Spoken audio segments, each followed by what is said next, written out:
Значи, кога станува збор за ваков недостиг на работна сила со соодветните вештини, квалификации, односно, јас би рекол кога имаме проблем на неусогласеност во вештините, помеѓу понудата и побарувачката, секако дека неопходно е да се превземат соодветни мерки, кои што дел од нив може да дадат резултат на краток рок, дел на подолг рок.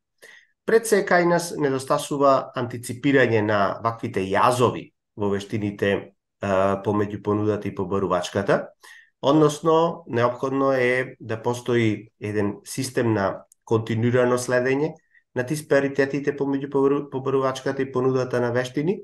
со што благовремено би се укажало на ваквите неусогласености и би се укажало на тоа каде треба да се интервенира во иднина, за да може да се обезбедат потребната работна сила со соодветните вештини, бидејќи знаеме дека вложувањата во човечки капитал не се моментални, не се инстантни, дека градењето на човечкиот капитал е процес кој што одзеба време, така да самото профилирање на потребните кадри неопходно треба да се одвива навремено преку соодветен систем кој што би ги антиципирал оние промени кои што треба да се случат во некој еден временски период. Тоа значи дека самите образовни реформи е потребно да бидат направени и да се реализираат од аспект на проектираната стопанска конјунктура, што значи дека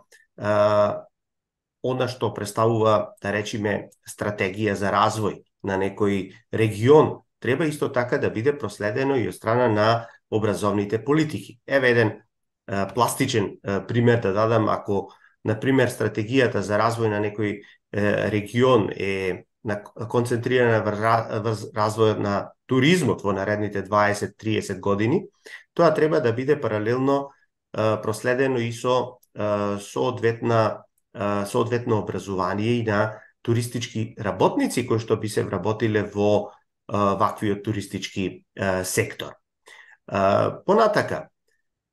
потребно е да се промовираат предностите на средното стручно образование, кој што треба да кажеме дека долги години кај нас беше запоставувано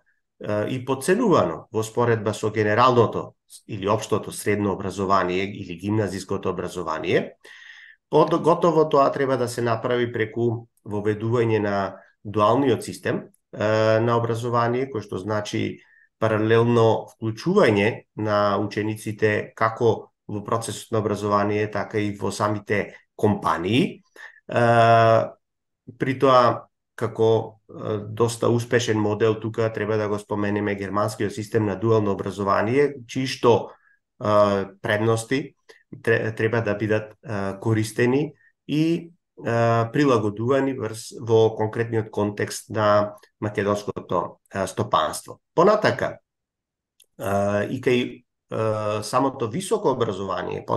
се потребни соодветни реформи. Тука поготово треба да се истакне потребата од поголема селективност и професионална ориентација на студентите при упис во високото образование, со што би се подобрил и самиот квалитет во високото образование. Додека пак самите компании е потребно да посветат поголемо внимание врз континуираната едукација на работната сила